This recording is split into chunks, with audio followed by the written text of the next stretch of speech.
नमस्कार मित्रों, आज हम आपके लिए खाटू श्याम जी से जुड़ी एक और सच्ची घटना लेकर आए हैं। कनिका ग्रेटर नोएडा में एक मल्टीनेशनल कंपनी में जॉब करती थी।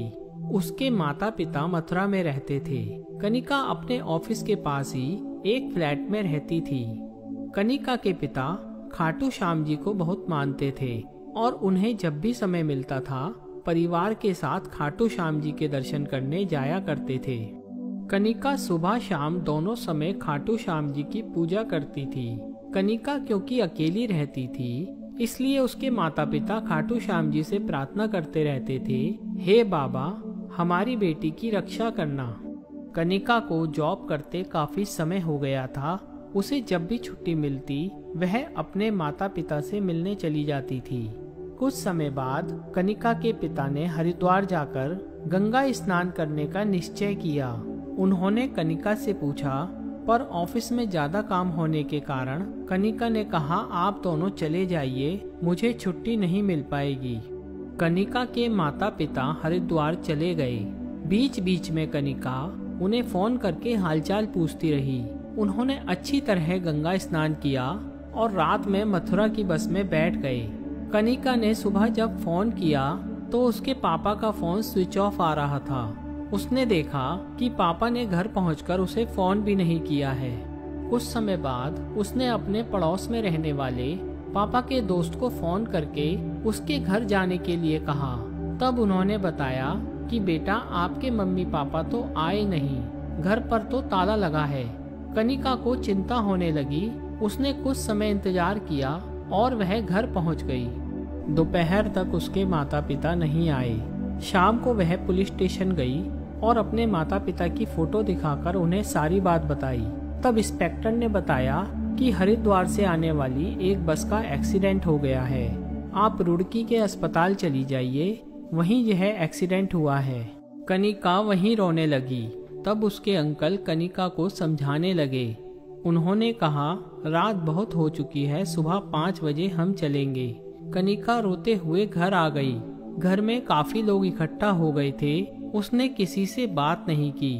वह खाटू श्याम जी के सामने जाकर बैठ गई और बाबा का ध्यान करके कहने लगी, मेरे माता पिता की रक्षा करो बाबा, उनके अलावा मेरा कोई नहीं है, मुझे अनाथ ना होने देना बाबा। इसी तरह वह प्रार्थना करते करते वहीं सो गई। सुबह वह जल्दी उठ गई और अंकल के साथ रुड़की चली गई। वहाँ सभी अस्पताल, पुलिस स्टेशन, सब जगह ढूंढा, पर उसके माता पिता का कहीं पता नहीं चला। फिर वे लोग उस जगह पहुँचे जहाँ एक्सीडेंट हुआ था, पर वहाँ भी कोई नहीं था। कनिका का दिल बैठा जा रहा था। वह मन ही मन खाटू श्याम जी का नाम लेने लगी। उसने दोबारा पुलिस स्टेशन जाकर सभी घायलों की और यहाँ तक कि मरने वालों की भी लिस्ट चेक की, पर उसके माता पिता का कहीं पता नहीं चला। कनिका को लगा सब खत्म हो गया। वह हार कर घर वापस आ गई। मथुरा से भी वह बार बार पुलिस स्टेशन फोन करती, पर उसके माता पिता का कोई सुराग नहीं मिल पा रहा था। वह सारा दिन खाटू श्याम जी के सामने दीपक जलाकर बैठी रहती। घर में कुछ रिश्तेदार आ गए थे जो उसे संभाल रहे थे, पर वह किसी से बात नहीं करती और सारा दिन मंदिर के सामने बैठी रहती थी। इसी तरह 5 दिन बीत गए। छठे दिन सुबह 7 बजे उसके पिता का फोन आया कि वे मथुरा बस स्टैंड पर बैठे हैं, तुम गाड़ी लेकर आ जाओ, यहाँ कोई सवारी नहीं मिल रही है। कनिका को विश्वास नहीं हुआ।